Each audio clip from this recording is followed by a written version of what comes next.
স্বপ্নবিলাসী ডায়েরির নতুন একটা গল্পে সবাইকে স্বাগতম। আমি গাছে গাছে থাকতে পছন্দ করতাম, এটা প্রায় সবারই জানা। আমাদের বাড়ির গাছে গাছে ভর্তি, অনেকটা জঙ্গলের মতো অবস্থা, তাই এখানে ব্যাঙ সাপ এসব থাকা কোনো অস্বাভাবিক বিষয় না। বিশেষ করে প্রচুর গুইসাপ ছিল।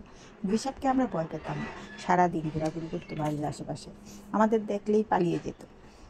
আমি তো গাছে গাছে চড়ে বেড়াতাম, গুইসাপ প্রায়ই গাছের ডালে শুয়ে ঘুমাতো, আমাকে দেখলে চলে যেত। আমাদের পুকুর পাড়ে একটা আম গাছ আছে, একদিন আম পাড়তে ওই গাছে উঠলাম।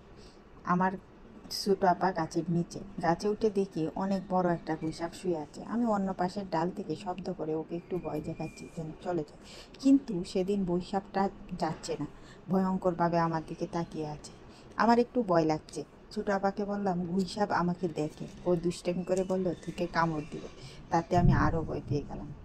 এরপরও একটু সাহস করে একটা ঢাল ভেঙে ওকে তাড়াতে গেলাম। গুইসাপ ভয় পেল না, বরং ঘুষ ঘুষ করে শব্দ করে আমার দিকে তেড়ে আসছে। এই দেখে আমি চিৎকার করে উল্টো দিকের ঢালে গিয়ে কান্না শুরু করলাম।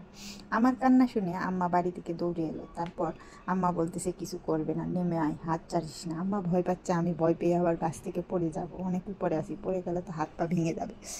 কিন্তু আমি ভয় পেলেও হাত ছাড়িনি, হাত ধরেই রেখেছি। এটা একটা আমার মানসিক শক্ত অবস্থার পরিচয়। কোনো বিপদে পড়লে হঠাৎ করে নার্ভাস ফিল করি না, মানে নিজেকে সামলে নিতে পারি। আমি ভয় পেয়ে কাছ থেকে কিন্তু পড়িনি, অন্য পাশে বসে কান্না করছি।